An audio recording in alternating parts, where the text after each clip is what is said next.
여러분, 믿음의 사람도 고난과 환난이 올 때, 역경이 올 때 힘들고 고통스럽고 두렵기는 마찬가지입니다.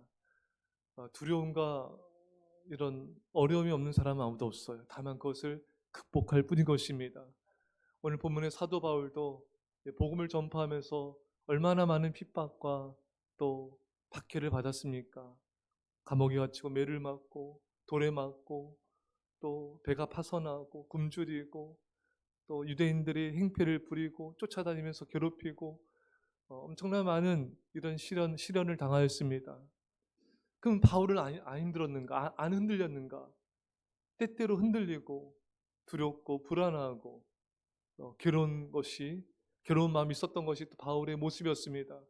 오늘도 이 바울이 예루살렘에 올라가서 복음을 전하다 잡혀서 사람들의 군중에 끌려가지고 완전히 군중한테 에워싸여가지고 붙잡혀가지고 정말 이리저리 끌려다니고 이제 죽을 위기에 처했습니다. 그때 하나님께서 또 천부장을 통해 가까스로 건져내셨죠. 그때 바울 안에 두려움이 있었어요. 그래서 하나님께서 바울에게 말씀하십니다. 그게 오늘 본문 말씀이에요. 그날 밤에 주께서 바울 곁에 서서 이르시되 담대하라. 내가 예루살렘에서 나의 일을 증언한 것 같이 로마에서도 증언하여야 하리라. 이 예루살렘에서 복음 전하다 죽을 뻔한 위기에 처했을 때 하나님이 바울의 마음을 아시고 담대하라. 네가 로마에 가서도 복음을 증거할 것이다. 한마디로 너를 살려줄 거다. 너를 지켜줄 거다. 넌 아직 해야 될 사명이 있다. 여러분, 우리가 여기서 몇 가지 메시지를 볼 수가 있는 것이, 바울이 이 고난 가운데 하나님은 항상 말씀을 통해서 바울을 위로하여 주셨고 또 말씀을 통해서 바울에게 새 힘을 주셨습니다. 말씀을 통해서 그 두려움을 없애주셨어요. 사랑하는 성도 여러분, 하나님의 말씀에 귀를 기울이십시오. 주님의 말씀을 통하여 새 힘을 얻으십시오. 말씀만이 우리가 살 길이고 말씀만이 우리에게 참된 소망이 되는 것입니다. 여러분, 하나님은 우리에게 말씀을 통하여 우리 길을 열어주시고 말씀을 통하여 우리 마음과 생각을 주장하시고 말씀을 통하여 우리에게 새 힘을 주신 하나님이십니다. 그래서 여러분, 이 말씀을 통하여 주의 음성을 듣고 순종하십시오. 그럼 주님이 우리 길을 놀랍게 인도하신 것을 보게 될 것입니다. 성경 말씀에 또 비파야 수고만 깰자 내가 새벽을 깨우리로다. 또한 새벽에 하나님이 도우시리로다. 하나님은 새벽에 우리를 도와주시고 새벽에 우리 기도에 특별히 응답하시고 새벽에 우리를 인도해 주십니다. 여러분, 새벽에 말씀을 들으시고 새벽에 기도하십시오. 여러분 자신도 또 가족들도 자녀들도 맡겨진 영혼들도 새벽을 깨울 수 있도록 여러분 인도해 주십시오. 새벽에 내가 널 도우리라 말씀하셨습니다. 하나님이 새벽에 도우시리로다 말씀하셨습니다. 사랑하는 여러분, 하나님이 바울에게 너가 로마에 가서 복음을 증거할 거다. 이 하나님의 사명자는요, 그 사명 이루기까지 하나님이 데려가지 않으십니다. 우리는 사명을 붙잡아야 돼요. 주님이 나에게 주신 그것이 크든 작든 어떤 것이든 사람들이 볼 때는 저게 무슨 사명이야. 아니에요, 여러분. 때론 여러분, 살아있는 게 사명이에요. 살아있어서 믿음으로 하루하루 버티는 것도 사명이에요. 하나님이 그 사람을 통해 주변 사람, 가족과 성도들과 이웃에게 말씀하고 계십니다. 여러분, 우리가 사명이라는 것이 꼭 거창하고 크고 또 위대하고 모든 사람이 인정하는 것만이 사명이 아니에요. 여러분들이 하루하루 살아가는 삶의 믿음의 모습들, 이게 사명을 이루는 삶인 것입니다. 하루하루 주님을 의지하고 주님을 바라보고 주님께 기도하면서 믿음으로 예배하며 살아가십시오. 여러분들도 하나님께서 당신의 뜻을 이루시는 것입니다.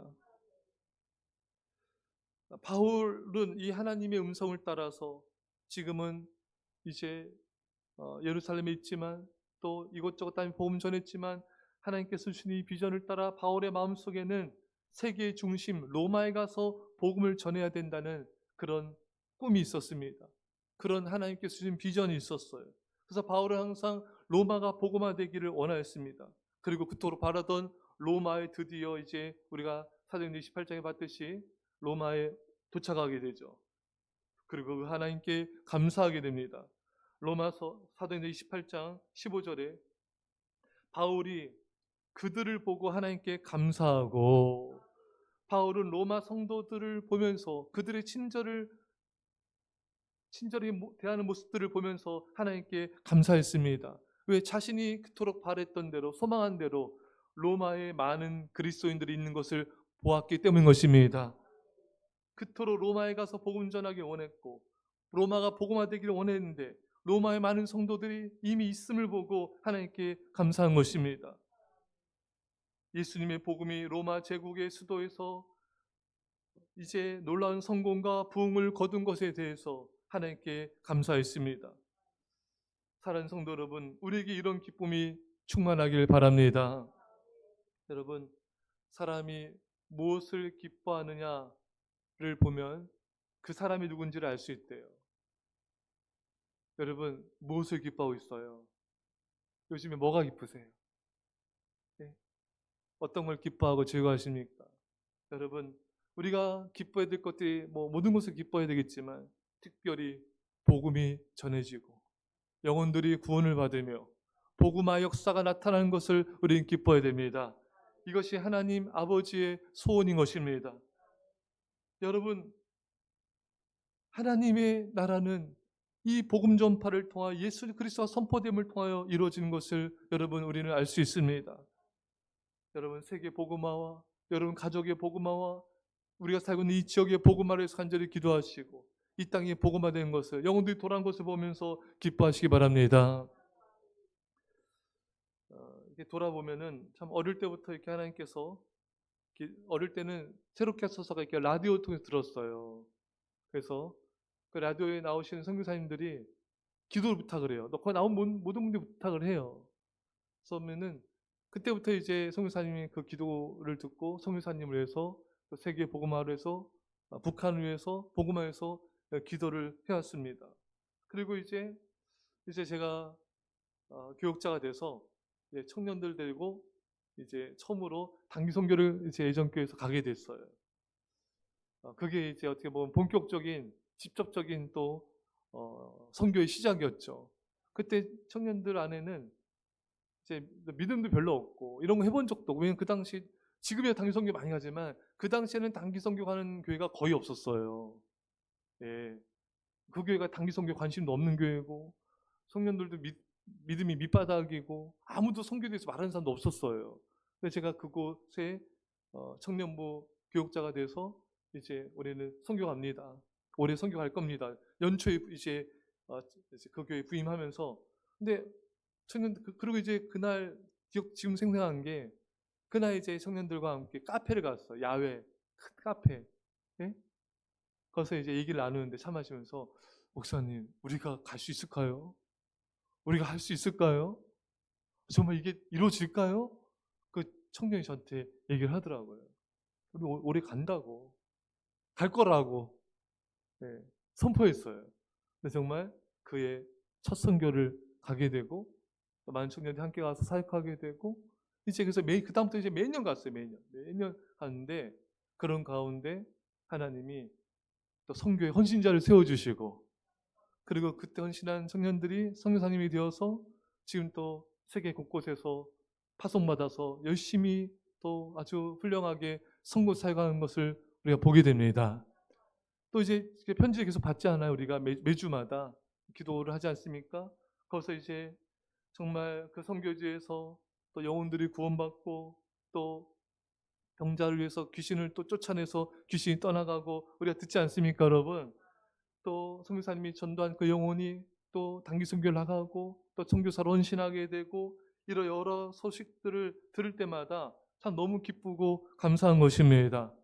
영혼들이 구원받고 또 그 영혼들이 헌신하고 또 교회가 지금 또 건축 중이잖아. 선교지에서 교회가 세워지고 참 너무너무 감사하고 기쁘지 않을 수가 없습니다. 제가 기도했고 또 우리 여러 성도님들이 함께 기도했고 또 복음의 씨앗을 뿌렸는데 이제 이런 열매들이 맺히고 또 세계 복음화에 우리가 한 일부분이라도 우리가 함께 동참할 수 있다는 것이 너무 기쁘고 감사한 일인 것입니다. 사랑하는 성도 여러분, 여러분들이 기도하고 또 양육한 그 성도가, 그 아이와 학생이 예수님을 믿는 믿음이 자랄 때 여러분 너무 기쁘지 않습니까?